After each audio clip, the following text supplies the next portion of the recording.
ஆன்மீக தமிழ் அன்பர்களே நண்பர்களே, உங்கள் அனைவருக்கும் தமிழ் யூடியூப் சேனலின் இனிய தமிழ் வணக்கம். தாய்மொழியால் இணைவோம், தாய்மொழியை வளர்ப்போம். வாழ்க தமிழ், வளர்க தமிழ். நமது சேனல் ஆன்மீக பதிவில் மாணிக்க வாசகர் அருளிய திருவாசகம் என்னும் நூலில் உள்ள அனைத்து பாடல்களையும் தெளிவான மற்றும் இயல்பான விளக்கமுடன் மூலமும் உரையுமாக மாணிக்க வாசகரின் திருவாசகம் என்ற தலைப்பில் அளித்து வருகிறோம். இதனை ஆன்மீக அன்பர்களாகிய நீங்கள் கேட்டு சிவனருள் பெற்று இறைபலன் பெற வேண்டியும், மேலும் இப்பதிவு உங்களுக்கு பிடித்திருந்தால் இந்த பதிவிற்கு லைக் மற்றும் ஷேர் செய்தும், அது மட்டுமல்லாமல் இதுவரை இந்த சேனலுக்கு நீங்கள் சப்ஸ்கிரைப் செய்யவில்லை என்றால் சப்ஸ்கிரைப் செய்து பெல் பட்டனையும் அழுத்தி ஆதரவு அளிக்கவும் அன்புடன் கேட்டுக்கொண்டு இப்பதிவினை தொடர்கிறேன். வாருங்கள், ஆன்மீக பதிவில் மாணிக்க வாசகர் அருளிய திருவாசகம் அறிவோம், அறிந்து தெளிவோம், தெளிந்து சிவன் அருள் பெறுவோம். ஓம் நம சிவாய. திருவாசகம் என்பது சைவ சமய கடவுளான சிவபெருமான் மீது பாடப்பட்ட பாடல்களின் தொகுப்பு ஆகும். இதனை இயற்றியவர் மாணிக்க வாசகர்.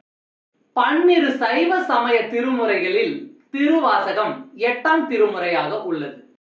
திருவாசகத்துக்கு உருகாதார் ஒரு வாசகத்துக்கும் உருகார் என்பது மூதுரை. பக்தி சுவையும் மனதை உருக்கும் தன்மையும் கொண்ட திருவாசக பாடல்கள் தமிழில் சிறந்த இலக்கியங்களின் வரிசையில் வைத்து எண்ணப்படுகின்றன. திருவாசகத்தில் 51 பதிகங்கள் உள்ளன. இவற்றுள் மொத்தம் 658 பாடல்கள் அடங்கியுள்ளன. இந்நூலில் 38 சிவத்தலங்கள் பாடப்பெற்றுள்ளன. சிவபுராணம், கீர்த்தி திருவகவல், திருவண்ட பகுதி, போற்றி திருவகவல் என்னும் 4 பெரும் பகுதிகள் இதில் உள்ளன. இவற்றை தொடர்ந்து திருச்சதகம் 100 பாடல்களும், நீத்தல் விண்ணப்பம் 50 பாடல்களையும், திருவெம்பாவை 20 பாடல்களையும், திருவம்மானை 20 பாடல்களையும் கொண்டது. திருப்பொற்சொன்ன முதல் திரு உந்தியார் வரையுள்ள 6 பகுதிகள் 20 பாடல்களை கொண்டுள்ளன. மற்றவை 10 பாடல்களை கொண்ட பதிகங்களாக உள்ளன. நம சிவாய என்னும் 5 எழுத்தில் திருவாசகம் தொடங்குகிறது. முதல் பதிகத்தில் 6 இடங்களில் வாழ்க என முடியும். 2வது பதிகத்தில் 5 இடங்களில் வெல்க என முடியும். 3வது பதிகத்தில் 8 இடங்களில் போற்றி என முடியும்.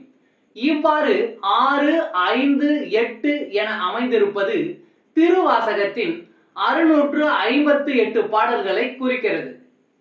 32வது வரியில் மெய்யே உன் பொன்னடிகள் கண்டின்று வீடுற்றேன் என பாடியிருப்பார். இது மாணிக்க வாசகர் 32வது வயதில் முக்தி அடைந்ததை சூட்சுமமாக குறிக்கும். திருவாசகத்தின் 18வது வரியான அவன் அருளாலே அவன்தாள் வணங்கி என்பது படிப்பவர் அனைவரையும் உருக்குவதாக இருக்கும். மாணிக்க வாசகரின் இந்நூலினை பல சமயத்தவரும் புகழ்ந்துள்ளனர். திருவாசகம் மாணிக்க வாசகர் சொல்ல அழகிய சிற்றம்பலமுடையான் எழுதியது என கையொப்பம் இடப்பட்டதாக கூறப்படுகிறது. தமிழில் திருவாசகத்துக்கு உருகாதார் ஒரு வாசகத்துக்கும் உருகார் என்னும் பழமொழியும் உள்ளது. மனிதன் தெய்வத்திடம் கூறியது திருவாசகம், தெய்வம் மனிதனுக்கு கூறியது கீதை, மனிதன் மனிதர்களுக்கு கூறியது திருக்குறள் என்ற ஒரு மூதுரையும் தமிழில் உள்ளது. 12 திருமுறைகளில் 10ஆம் திருமுறையான திருமந்திரம் சிறப்புடையது. ஆனால் அதைவிட சிறப்புடையதும் சிகரமுமானது திருவாசகமே.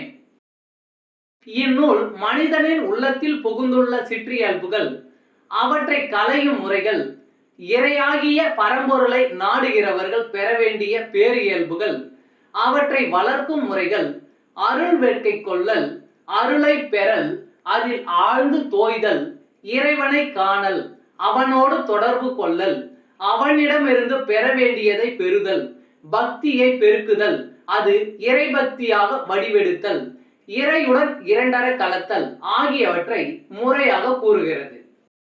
இவ்வளவு சிறப்புகள் நிறைந்த திருவாசக பாடலை நாமும் அறிவோம்.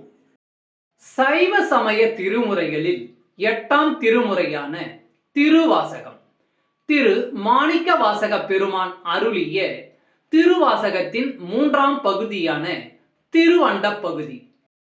பாடல் வரிகள் 17 முதல் 30 வரையிலான மூலமும் உரையும். திருச்சிற்றம்பலம். அறுவகை சமயத்து அறுவகையோர்க்கும் வீடுபேராய் நின்ற விண்ணோர் பகுதி கீடம் புரையும் கிழவோன் நாள்தோறும் அருக்கனில் சோதி அமைத்தோன் திருத்தகு மதியில் தன்மை வைத்தோன் திண்திரள் தீயில் வெண்மை செய்தோன் பொய்தீர் வானில் கலப்பு வைத்தோன் மேதகு காலின் ஊக்கம் கண்டோன் நிழல்திகள் நீரில் இன்சுவை திகழ்ந்தோன் வெளிப்பட மண்ணில் திண்மை வைத்தோன் என்று என்று எனைப்பல கோடி எனைப்பல பிறவும் அனைத்து அனைத்து அவ்வையின் அடைத்தோன் அஃதான்று முன்னோன் காண்க முழுதோன் காண்க தன்னேர் இல்லோன் தானே காண்க. அறுவகை சமயத்து அறுவகையோர்க்கும் வீடுபேராய் நின்ற விண்ணோர் பகுதி கீடம் புரையும் கிழவோன் நாள்தோறும். அறுவகை சமயங்களும் வேதத்துக்கு உடன்பாடானவை. அவற்றில் ஒன்றை கடைபிடிப்பவருக்கு இறைவன் முக்தி அளிப்பான். தேவர்கள் முதற்கொண்டு அனைத்து சீவர்களிடத்தும் அவனுடைய பார்வை சமமானது. சைவம், வைணவம், சாக்தம், கௌமாரம், காணாபத்தியம், சவ்ரம் ஆகியன 6 சமயங்கள். இறைவனுக்கு எல்லா மதங்களும் ஒன்றுதான், எல்லா மனிதர்களும் ஒன்றுதான். அவன் எதனிடத்தும் யாரிடத்தும் பாரபட்சம் காட்டுவதில்லை. அருக்கனில் சோதி அமைத்தோன் திருத்தகு மதியில் தன்மை வைத்தோன் திண்திரள் தீயில் வெண்மை செய்தோன் பொய்தீர் வானில் கலப்பு வைத்தோன் மேதகு காலின் ஊக்கம் கண்டோன் நிழல்திகள். இறைவா, சூரியனிடத்து ஒளியையும் வெப்பத்தையும் அமைத்தாய். அழகு பொருந்திய சந்திரனிடத்து குளிர்ச்சியை வைத்தாய். திறன் மிகுந்த தீயில் வெப்பத்தை தோற்றுவித்தாய். என்றும் நிலை பெற்றிருக்கும் ஆகாயத்தில் வியாபகத் தன்மையை அமைத்தாய். மேன்மை பொருந்திய காற்றுக்கு விரைந்தடித்தல் என்னும் வேகத்தை வழங்கினாய். நிலமும் நீரும் நெருப்பும் காற்றும் மாறலாம், வானம் மட்டும் மாறுவதில்லை. அதன் அமைப்பும் இயக்கமும் அப்படியே இருக்கின்றன. அதனால்தான் அது பொய்தீர் வானம் எனப்பட்டது. நீரில் இன்சுவை நிகழ்ந்தோன் வெளிப்பட மண்ணில் திண்மை வைத்தோன் என்று என்று எனைப்பல கோடி எனைப்பல பிறவும் அனைத்து அனைத்து அவ்வையின் அடைத்தோன் அஃதான்று. இறைவா, நீரில் சுவையை வைத்தாய் நீ, நிலத்தில் வலிமை படைத்ததும் நீ. உன் மகிமைகளை வேண்டியவாறு விளக்கிக் கொண்டே போகலாம். அவை கோடிக்கணக்கில் விரிகின்றன. எல்லாவற்றையும் உரிய இடங்களில் வைத்திருக்கின்றாய். சொல்லில் அடங்காது உன் பெருமை. நீர் இனிய சுவை உடையதாயினும் அது மண்ணை கரைக்கும் தன்மையது. அப்படி நீரில் கரைந்து விடக்கூடாது என்பதற்காகத்தான் இறைவன் பூமியிடத்து வலிமையை வைத்தான். முன்னோன் காண்க முழுதோன் காண்க. அற்புத வல்லமை படைத்த இறைவன் யாரெனில் அவனே ஈசன். அவனே உலகம் யாவினுக்கும் ஆதி மூலமாய் இருப்பவன், முதலாமானவன், முழுவதுமானவன். அவனே தன்னிகரில்லா தலைவனுமானவன். அவனை கண்டு தெளிக.